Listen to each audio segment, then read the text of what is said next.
At first I wasn't sure it was going to come to fruition. It's always been a dream of mine to travel the country. I hadn't traveled outside of the East Coast before this, so I was really excited.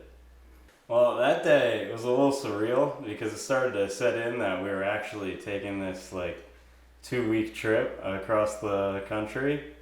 I'd say my favorite place was probably DC, to be honest. I had visited there before, but it was definitely a different vibe and attitude going with friends instead of going with a class. I'd say one of my favorite attractions that we went to was the Grand Canyon. You can describe it to someone, but you never really get the same effect as looking at how grand it actually is. And I don't know, it's a very beautiful place and it's very surreal. But my worst is definitely Wyoming. I drove for most of Wyoming, and it was very boring. Well, yeah, we were going to pick up our roommate Mateen in California. That's what I was most excited about.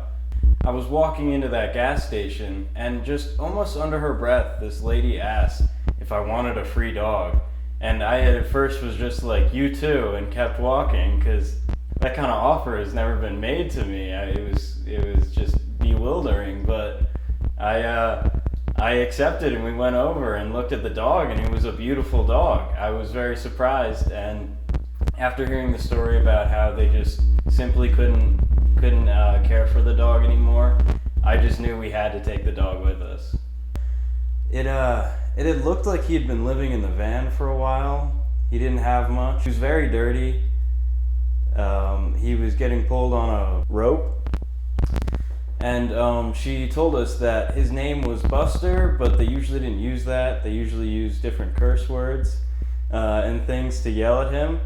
So I don't think that there was much love going on there with the person that we picked him up from.